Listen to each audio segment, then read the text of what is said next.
नमस्कार साथियों, स्वागत है पुनः आपके अपने YouTube channel science commerce academy Dharamshala में। जैसा कि हमने आपको बताया था कि वर्ण रचना के हम एमसीक्यू क्वेश्चंस लेके आएंगे, तो वैसे ही ये आपका पार्ट 2 रहेगा एमसीक्यू क्वेश्चंस का वर्ण रचना से संबंधित।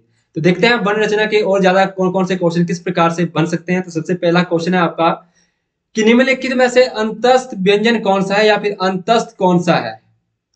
बच्चों अंतस्थ व्यंजन मैंने बताए थे, अंतस्थ व्यंजनों की संख्या होती है बच्चों 4। वो कौन कौन से है बच्चों अंतस्थ व्यंजन जहां पे वायु अंदर की तरफ खींची जाए? य, र, ल तथा बच्चों व है। तो आप बच्चों इनमें से बताइए कि कौन सा है आपका। तो यहाँ पे राइट आंसर आपका हो जाएगा व। C option is the right answer रहेगा बच्चों। अगला प्रश्न है बच्चों हिंदी वर्णमाला में स्वर वर्ण कितने हैं? बच्चों स्वरों के बारे में बताना है कि स्वर टोटल कितने होते हैं। तो बच्चों मैंने आपको बताया था स्वरों की संख्या कुल कितनी होती है? 11 होती है। तो चलिए बच्चों चलते हैं अगले वाले प्रश्न की ओर। हिंदी भाषा किस लिपि में लिखी जाती है? हिंदी भाषा किस लिपि में लिखी जाती है? बच्चों यहाँ पे आपको पूछा गया है कि क्या ये अंग्रेजी में लिखी जाती है, यूनानी में लिखी जाती है, रोमन में लिखी जाती है। तो बच्चों इन सभी में से सारे ऑप्शन क्या है? गलत है। आपको पता है देवनागरी लिपि में हिंदी भाषा को लिखा जाता है। बच्चों चौथा प्रश्न है हमारा कि वर्गों के समूह को क्या बोला जाता है? वर्गों के समूह को हम क्या बोलते हैं बच्चों? वर्णमाला बोलते हैं। वर्गों के समूह से ही हम क्या बोलते हैं? वर्णमाला बनाई जाती है। जैसे वर्ग हो गया, उन सभी को शामिल कर लेंगे तब उन सभी को एक साथ क्या बोला जाएगा बच्चों? वर्णमाला बोला जाता है। तो चलिए चलते हैं अगले प्रश्न की ओर।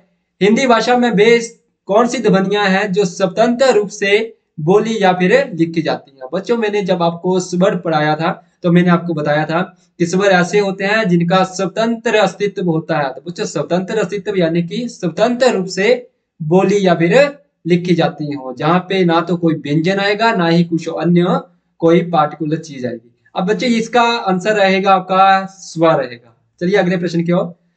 हिंदी वर्णमाला में अंग और अह क्या है? बच्चों इनका नाम बताना है। अंग और अह क्या होते हैं? बच्चों मैंने आपको बताया था इन दोनों को एक साथ हम अयोगवाह वर्ण बोलते हैं। बच्चों क्या बोलते हैं इन्हें? अयोगवाह वर्ण बोलते हैं। तो बच्चों इसका राइट आंसर सी रहेगा। इसके बाद अगला प्रश्न है हमारे पास, जिनके उच्चारण में दीर्घ स्वर से भी अधिक समय लगता है वे क्या कहलाए जाते हैं? बच्चों मैंने आपको बताया था हर्ष स्वर पहले होते हैं। हर्ष स्वर जिनमें बिल्कुल ही कम समय लगे, बिल्कुल कम समय लगे उन्हें हर्ष स्वर बोलते हैं। जबकि मैंने आपको दीर्घ स्वर में बताया था जहां पे 2 गुना अधिक समय लगे, और यहाँ पे बोला है कि दीर्घ स्वर से भी अधिक समय लगे, तो वो एक ही है आपका बच्चों, वो है आपका प्लुत स्वर। तो बच्चों इसका राइट आंसर हो जाएगा आपका B is the right answer हो जाएगा। इसके बाद है बच्चों अगला प्रश्न हमारे पास अंतस्थ व्यंजन है। बच्चों अंतस्थ व्यंजन बताना है आपको कि अंतस्थ व्यंजन कौन से होते हैं। बच्चों यहाँ पे बताया था मैंने य, र, ल तथा व आपके क्या होते हैं? अंतस्थ व्यंजन होते हैं। D option is the right answer हो जाएगा।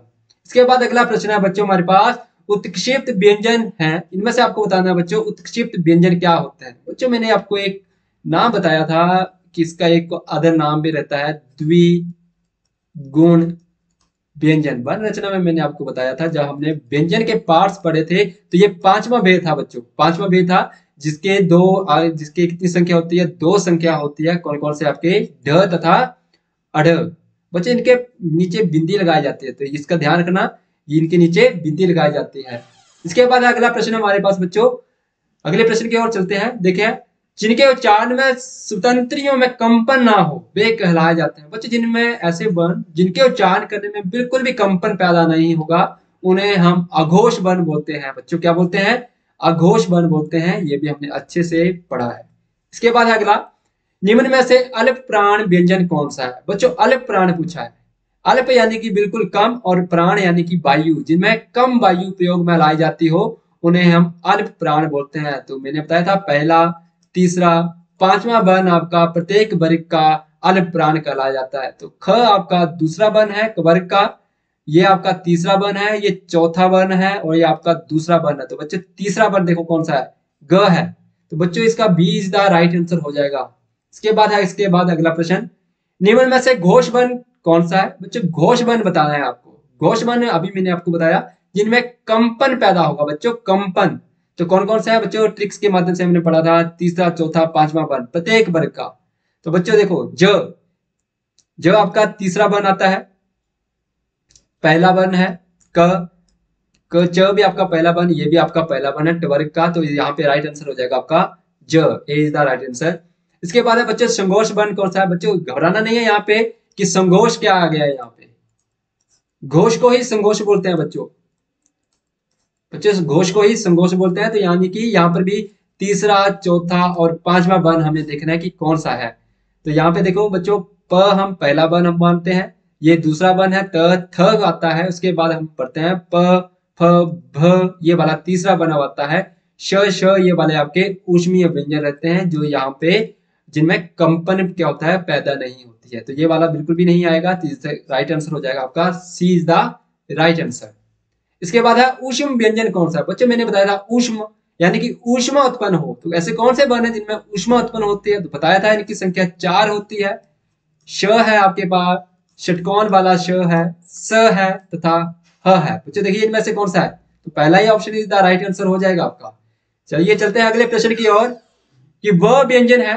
बच्चों आपको यहाँ पे वह व्यंजन बताना है आपको कि कौन सा व्यंजन है, तो बच्चों बताना है कि कौन सा है। तो क्या ये ऊष्म व्यंजन में आता है? बच्चों ऊष्म व्यंजन में मैंने आपको बताया कि श आता है, श आता है, स आता है, इसके साथ ह आता है, तो इनमें से तो है नहीं वह। इसके बाद आपका आता है अंतस्थ व्यंजन, य, र, ल तथा व, ये आते हैं। तो बच्चों यहाँ पे आता है आपका, तो इसका राइट आंसर हो जाएगा बच्चों B is the right answer रहेगा। इसके बाद अगला प्रश्न है बच्चों, जब दो व्यंजन जब एक साथ मिलते हैं तो उन्हें क्या बोला जाता है? बच्चों डेफिनेशन मैंने आपको बताई थी, जब आपको व्यंजन पढ़ाए थे, व्यंजनों की जब आपको भेद करवाए थे, तो संयुक्त व्यंजन बताया था, जहां पे दो व्यंजन आपस में मिलकर किसी तीसरे व्यंजन वर्ण का निर्माण करते हो, उन्हें हम क्या बोलते हैं बच्चों? संयुक्त व्यंजन बोलते हैं। तो इसका राइट आंसर बच्चों रहेगा आपका ए इज द राइट आंसर रहेगा। चलिए अगले प्रश्न की ओर, निम्नलिखित में से कौन सा दीर्घ स्वर है? बच्चों आपको दीर्घ स्वर के बारे में बताना है। सबसे पहले डेफिनेशन पता होनी चाहिए बच्चों कि दीर्घ स्वर होते क्या हैं।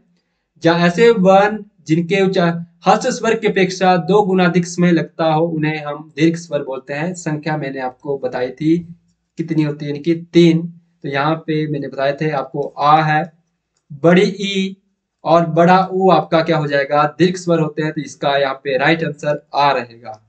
चलिए अगले प्रश्न की ओर, निम्नलिखित में से कौन सा संयुक्त स्वर नहीं है? बच्चों आपको बताना है कि जो संयुक्त स्वरों में नहीं आता। संयुक्त का मतलब फिर से वही, ऐसे दो स्वर जो आपस में मिलकर किसी तीसरे स्वर वर्ण का निर्माण करते हो, उन्हें हम संयुक्त स्वर बोलते हैं। बच्चों कौन कौन से थे? ए था हमारे पास, ए था, औ था और औ था। तो बच्चों इनमें से बताना कि जो इनमें से ऑप्शन में नहीं दिया हो, तो वो वाला बच्चों ये वाला है सी, या आपका संयुक्त स्वर नहीं होता है। अगला प्रश्न है बच्चों, निम्नलिखित में से कौन सा घोष वर्ण है? बच्चों घोष वर्ण बताना है। घोष वर्ण यानी कि जिनमें कंपन पैदा हो, तीसरा, चौथा और पांचवा वर्ण। बच्चों क्या ख आपका तीसरा वर्ण है? नहीं है, दूसरा है। च आपका पहला वर्ण रहेगा, म आपका पांचवा वर्ण है, म। ठीक है बच्चों, प की लाइन में आता है, प वर्ग में आता है, ये पांचवें वर्ण में, प फ भ भ म पांचवा वर्ण आता है। छ आपका दूसरे पे आता है, च वर्ग में, च के बाद छ, तो पांचवा वर्ण ये वाला आपका राइट आंसर हो जाएगा, सी इज द राइट आंसर। इसके बाद बच्चों है अगला प्रश्न हमारे पास, क्ष ध्वनि किस स्वर के अंतर्गत आती है? क्ष ध्वनि आपको बतानी है बच्चों, क्ष। बच्चों यहाँ इसका जब निर्माण देखते हैं तो निर्माण क धन षटकोण वाले श से होता है, इसलिए यहाँ कौन सा हुआ ये वाला बच्चों? जहां पे दो आपके वर्ण मिलते हो उसको हम संयुक्त बोलते हैं, तो संयुक्त वर्ण कहलाए जाते हैं बच्चों। ये क्या कहलाए जाते हैं बच्चों? संयुक्त वर्ण। चलिए अगले प्रश्न की ओर, निम्नलिखित में से अघोष वर्ण कौन सा है? बच्चों अघोष वर्ण पूछा गया है। अघोष वर्ण यानी कि जिनमें कंपन पैदा ना हो। कौन से होते हैं बच्चों जिनमें कंपन पैदा ना हो? तो पहला और दूसरा। तो यहाँ पे देखिए प फ भ भ, ये वाला आपका तीसरा रहेगा, च छ ज तीसरा आपके पास। इसके बाद आप देखिए बच्चों अघोष वर्णों में कौन आते हैं? ष वाला है, षटकोण वाला श है, स आते हैं, ये वाले आपके क्या होते हैं? अघोष वर्ण कहलाए जाते हैं। तो ह यहाँ पे नहीं आता है, और ये वाला आपका क्या कहलाया जाएगा? C D option is the right answer रहेगा बच्चों। इसके बाद है निम्नलिखित में से अंतस्थ व्यंजन कौन सा है? अंतस्थ व्यंजन बताना है बच्चों। मैं फिर से लिख रहा हूं यहाँ पे आपके लिए, य, र, ल, व। अब बच्चों इनमें से देख के बताइए कि कौन सा है आपका। तो बच्चों यहाँ पे सीधा ही बी द राइट आंसर हो जाएगा, य, यानी कि अंतस्थ व्यंजन होता है। इसके बाद बच्चों अगला प्रश्न है हमारे पास, इनमें से कौन सा वर्ण स्वर है? बच्चों स्वर बताना है कि स्वर कौन है। लरी एक ऐसा स्वर तो होता है, बट अब इसे हिंदी में शामिल नहीं किया जाता, स्वरों में अब इसकी गिनती नहीं होती है, तो इसलिए ये वाला अब नहीं आएगा। क आपका व्यंजन होता है, ये भी नहीं आएगा। ल आपका व्यंजन होता है, ये भी नहीं आएगा। जबकि आपके पास ए जो है आपकी, ये आपका क्या होता है, स्वर होता है संयुक्त। बच्चों इसी के साथ हम आपसे लेते हैं अलविदा, मिलते हैं हम आपको अगली वीडियो में। तब तक के लिए जय हिंद, जय भारत।